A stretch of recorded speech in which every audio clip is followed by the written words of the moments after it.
Mike Davidson's morning began like so many others, exhausted, frustrated, and stuck in a cycle he couldn't seem to escape.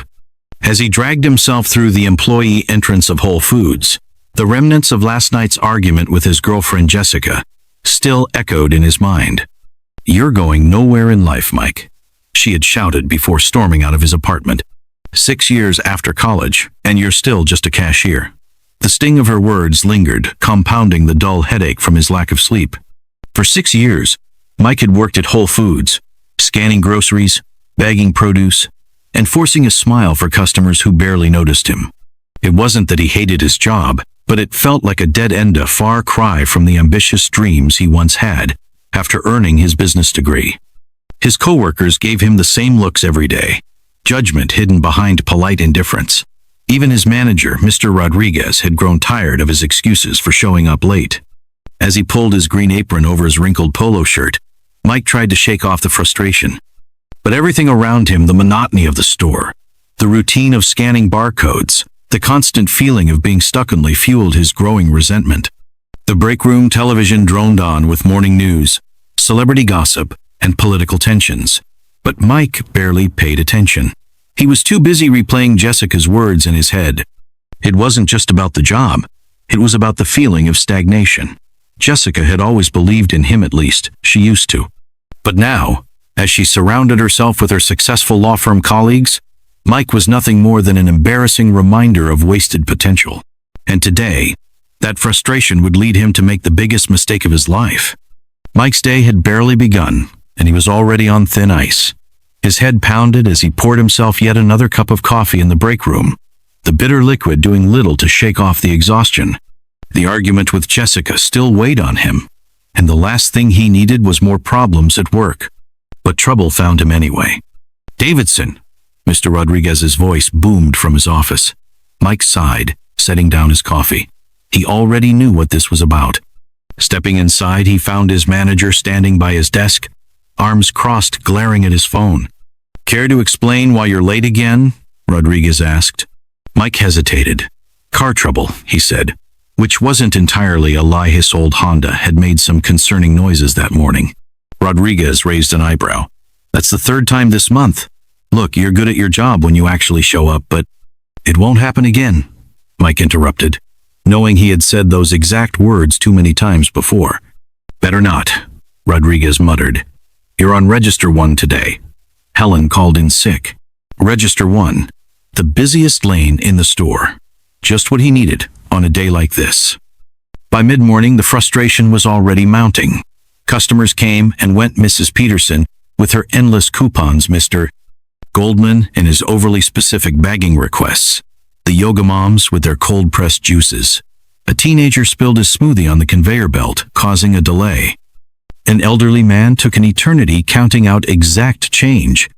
Mike's phone buzzed in his pocket, probably Jessica, or maybe his mother asking when he'd finally do something with his degree. He ignored it. The day was only getting worse, and his patience was wearing thin. The afternoon rush was in full swing when she walked in. Tall, poised, and dressed in oversized sunglasses, the woman pushed her cart with practiced grace, moving through the aisles with careful precision. Something about her seemed familiar, but Mike was too tired to care.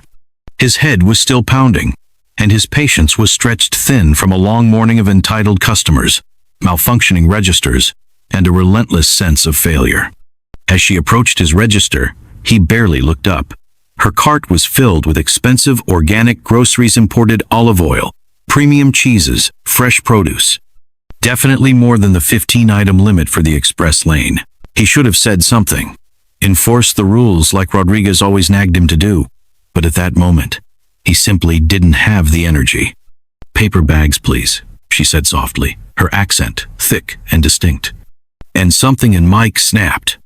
The weight of the past 24 hours, Jessica's words, his mother's disappointment, his dead-end job boiled over.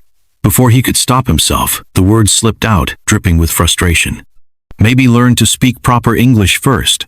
The reaction was immediate. The store fell into an unnatural silence, as if every sound had been sucked out of the room. A few customers gasped. Someone whispered, "Oh my God." Then, from the corner of his eye, Mike noticed them, the two men in suits who had been lingering near the magazine rack. They straightened, no longer pretending to browse. One stepped forward, his voice quiet but firm. "That's enough." Mike looked up, irritation flashing across his face. "Look, buddy, this isn't your..." The man smoothly pulled back his jacket, revealing a badge and a shoulder holster. "Sir," the agent said, his voice edged with warning, "do you realize you just mocked the former First Lady of the United States?" The moment the agent's words registered, Mike felt the blood drain from his face. His hands trembled on the register keys as he turned to look at the woman he had just insulted. Slowly, Melania Trump removed her sunglasses, her expression unreadable. "I didn't," he stammered, but his words felt useless. The damage was done. Before he could say anything else, Mr. Rodriguez appeared as if out of nowhere, his face pale with panic. "Mrs. Trump, I cannot express how deeply sorry we are for this incident," he said hurriedly. Then, turning to Mike, his voice dropped to a deadly whisper. "Step away from the register, now." Mike backed away as Rodriguez took over the transaction himself. All around, customers had their phones out, recording every second. Some whispered, others openly stared. One woman was even live streaming. The two Secret Service agents flanked Melania as she gathered her things, her face remaining composed as she exited the store. The moment she was gone, the whispers turned into full-fledged conversations.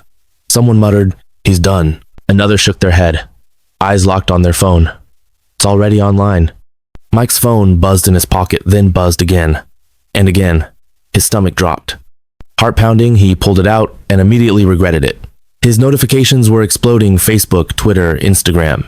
His name was already trending. Clips of the incident were being shared at lightning speed, with captions like "Whole Foods cashier insults Melania Trump" and "Racist employee shames immigrant first lady." "Davidson," Rodriguez said, his voice tight with barely controlled fury. Mike didn't need to be told what came next. His life had just changed forever, and not in a way he could ever take back. Mike barely made it home before the full weight of what had happened came crashing down. His phone wouldn't stop buzzing texts, missed calls, social media notifications piling up by the second. His name was everywhere, trending alongside number Whole Foods bigot and Cancel Mike. By the time he reached his apartment, reporters were already waiting. News vans lined the street, cameras and microphones aimed at his front door. The questions came rapid fire as he pushed through. "Mr. Davidson, do you regret your comments? Were your remarks politically motivated? Do you have a history of discrimination?" He slammed the door shut, his breath ragged. His phone vibrated again, a text from his sister. "Mom's crying. Turn on CNN." His mother's voice cracked when he finally answered her call. "Michael James Davidson, what have you done?" Mike could barely respond. He could hear her crying on the other end, hear the disappointment in her voice. Then she said something that hit him harder than all the headlines combined. "Your grandfather came to this country with barely any English, and you just mocked someone for the same thing." Before he could process that, another knock at the door. But it wasn't a reporter this time, it was the Secret Service. Agent Cooper's expression was unreadable as he stepped inside. "We need to discuss what happened today." The questioning was relentless. Had Mike made similar remarks before? Did he have extremist ties? Was this a pattern of behavior? He denied it all, but the damage was already done. By the time the agents left, the Whole Foods corporate office had made their decision was suspended indefinitely, pending investigation. Mike sat alone in the dark, his phone still buzzing. His life had officially fallen apart. Mike never expected to hear from the Trump organization, let alone receive an official email requesting a meeting. As he read the message, his hand shook. Was this a lawsuit? A public takedown? He had no choice but to find out. The next morning, a black SUV arrived at his apartment. Agent Cooper barely spoke as they drove to a private conference room. Inside, Melania Trump sat poised at the table, her expression unreadable. "Mr. Davidson," she said, her voice calm but firm, "tell me about your grandfather." Thrown by the unexpected question, Mike hesitated before speaking. He told her about Patrick Davidson, an Irish immigrant who had struggled with English, worked construction, and endured discrimination. He had fought to build a life for his family, never letting ignorance break his spirit.